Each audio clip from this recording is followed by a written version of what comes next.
Now I want to show you how I bring Goose into the house, which is very much the way I bring Goose out of the house. It's this doorway thing. It seems so simple, but you do it at gateways and curbs and everything if you have the time. The more boundaries like that, even the stairway, the more boundaries that you do that at. No, see how she got up?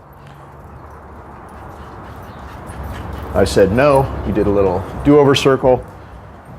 It's very hot outside. She really wants to come in, but I'm making sure she does this the right way.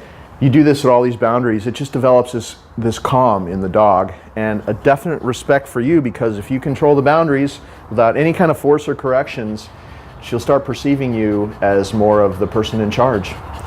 Okay, see how she'll walk through without pulling, and that's what you want, no leash tension ever. And of course you know the difference between leash tension, pulling her around, dragging her around, the difference between that and what we're doing, which is signals, body language. Okay, she's pulling you, body language, turn into her, do these little signals,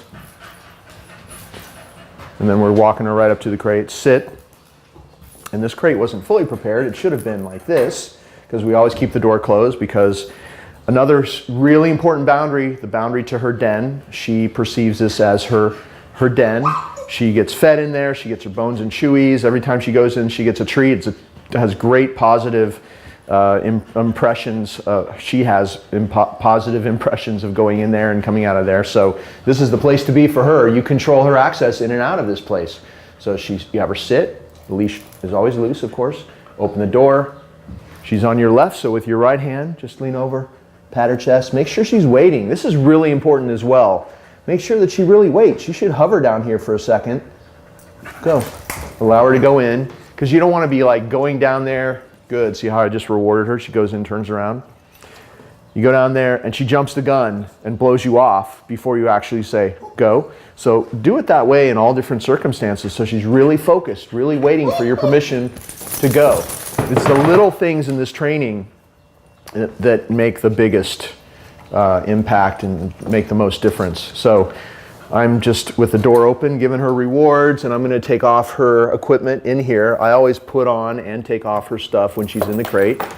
And I just slip this little prong collar off and the choke chain. I hang that prong collar up on the door. That way it doesn't get tangled up in itself. Make sure the door's nice and secure. It popped out because I didn't make sure it was secure both top and bottom.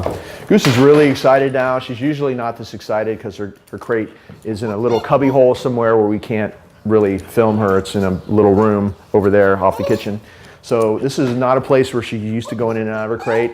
We have a camera person here that she's all jacked up about, but she's not being aggressive. She's just excited.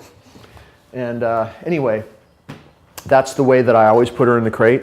She eats in her crate, she sleeps overnight in her crate, but she's also out a lot. So she may just be in there for half an hour, and then we let her out for another hour or so. She might be in there for a couple hours, takes a nap, then we let her out. It's just random throughout the day, but no matter how much she's in and out, we always do it the same way. She goes in the same way, she comes out the same way, and she thrives, as all dogs do, on consistency and knowing exactly how it's going to go. And life in general is kind of crazy, and you never know what's going to happen. So maybe one day you get stuck in traffic, she's in there for 4 or 5 hours, and you only thought it was going to be 2. Well, you still take her out the same way.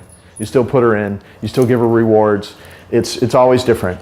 So, I mean, life can always be different, but the way that you handle her in regards to the crate is always the same. She can always count on that.